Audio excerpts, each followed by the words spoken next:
Kingdom bring danger. 101 East North Korea's influencers carving out new lives online despite the risks. On Al Jazeera. There is no channel that covers world news like we do. We revisit places, we stay. Al Jazeera really invests in that, and that's a privilege as a journalist.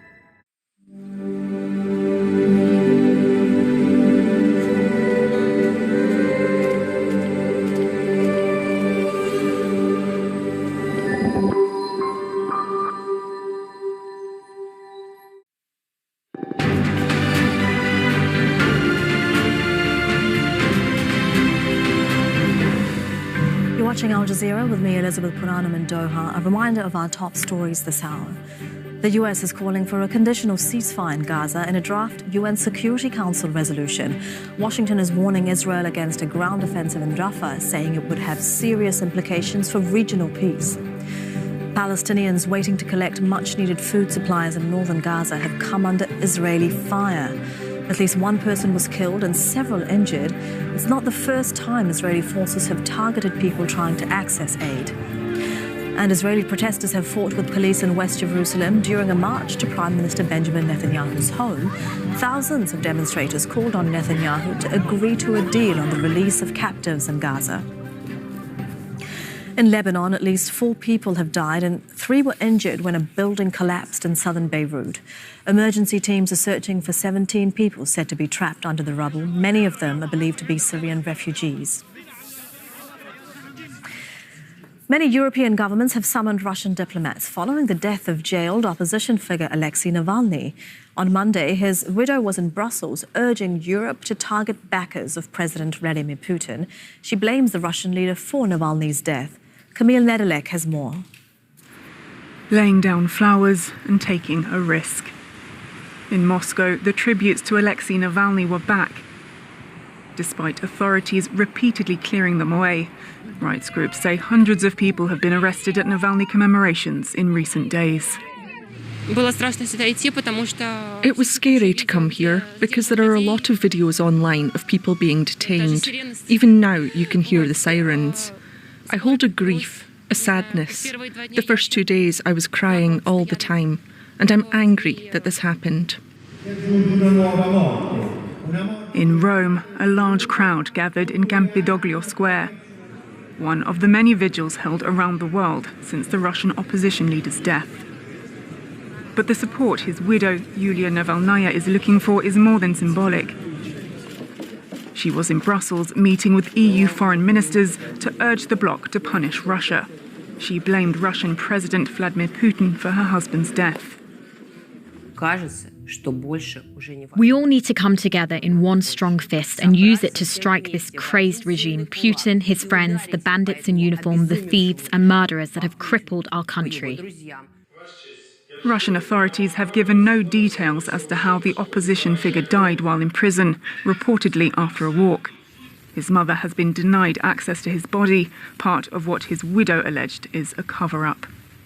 Russian authorities say they could withhold his body for as long as 2 weeks as they carry out tests. They've denied any wrongdoing. This, as Western condemnation for Navalny's death has been unanimous. Western political leaders lined up with accusations in as little as 15 minutes after the first reports of the passing away of Alexei Navalny were published. And all this in the absence of any detailed information, let alone a forensic medical examination. It is as if the statements were prepared in advance. US President Joe Biden said he would consider additional sanctions against Russia, and several European countries, including Germany, are calling on the EU to do the same. A new set of measures could be agreed on as early as Wednesday. Camille Nedelec, Al Jazeera. Natalie Arno is the president of the Free Russia Foundation, and she says Navalny's supporters will continue his legacy. We all don't doubt that Putin's regime and Vladimir Putin personally are guilty. Alexei Navalny was the main Russian opposition leader for many years. He was the personal enemy #1 of Vladimir Putin. There was such a striking difference between Putin, who is in power for over 25 years and who is very outdated, who is obsessed with the imaginary Russia of the past. And Alexei Navalny, who is a charismatic leader, who is a visionary, who developed a concept, a very light and bright concept for us about the beautiful Russia of the future, Russia which is normal and civilized, and so many people believed in that, and so many people are striving for that. This news about Navalny's assassination shocked all of us, and we all were in denial and with huge grief, but it also outraged us. It made us very angry. We all are deciding that we just cannot afford to give up. We have to double down our efforts. It's a very high cost for our freedom to die like that. And so many people are still in jail. There are so many political prisoners who are they are giving us their freedom for our freedom. And we also, many of us are in exile. We cannot go back to our home country. So again, it's a very high price, but the goal is very important, because only democracy in Russia can bring peace to our region and can be a guarantee of Ukraine's victory, which we don't doubt. And so it's very important for us to continue his fight and to build a normal country. The widow of former Haitian President Jovenel Moïse has been charged in connection with his assassination. Martine Moïse is one of 50 people accused. She's alleged to have conspired with former Prime Minister Claude Joseph to kill her husband in order to have him replaced. A former chief of police has also been indicted. Moïse was killed in his home in the capital, Port-au-Prince, in 2021. Police in Papua New Guinea have recovered the bodies of tribesmen who were shot dead in what's being described as a massacre. 26 men were killed on Sunday near the town of Wabag in the Northern Highlands. The government says there's been a major escalation in tribal fighting. Sarah Clark reports. These are the first pictures of bodies being loaded onto trucks after the shooting in Enga province on Sunday. Police say at least 26 men were shot dead in an ambush involving warring tribes. That total is expected to increase. This type of carnage is only made possible through the use of many small arms, and it is a concern. Police in the Northern Highlands say as many as 17 tribes were involved, and retrieving the bodies has proven difficult in the remote mountainous region. At this point, it's not clear as to exactly how far we've moved into the conflict area, but the intent is to regain control, have a significant presence in that conflict area. Papua New Guinea has struggled with escalating tribal violence since the last election 2 years ago. And last August, 150 people were reportedly killed in tribal conflict in Enga province. Last month, 16 people died during riots in the capital, Port Moresby, as police and public servants protested over a pay dispute. The police force ordinarily to face their own capacity constraints, so they are pretty much stretched thin, having to look after the whole country. So it's hard to deploy, as many resources that you would like to when there's sort of heightened levels of violence like what we've seen. Internal security is a growing challenge for Prime Minister James Marape, who visited neighbouring Australia 2 weeks ago. A bilateral security agreement was signed in December, offering to expand training for PNG's police force. In a radio interview, Prime Minister Anthony Albanese reacted by saying that the escalating tribal violence is very disturbing news, and his government is prepared to prioritise support in the wake of what's happened. Sarah Clark, Al Jazeera. Guinea's ruling junta has dissolved the government. The presidency gave no reason for the dissolution or a date for announcing a new government. Guinea has been led by the military since 2021 after deposing the country's first democratically elected president. At least 25 people are struggling with hunger and malnutrition because of the conflict in Sudan. That's according to the World Food Programme. The fighting is forcing thousands of families from their homes every week. Malcolm Webb reports. 10 months of fighting have made many parts of Sudan unlivable. That's why every week thousands of people are arriving here in the town of Renk in South Sudan. Many say what little they had has been taken by fighters at checkpoints along the way. We came by bus. It took us 2 days to reach here. We came from Sudan because of the war. What we need is food. The immediate support we need is to eat to be able to survive. The World Food Programme, which published this video, says Mahida and her family are among about 500,000 people who've arrived here in the last year.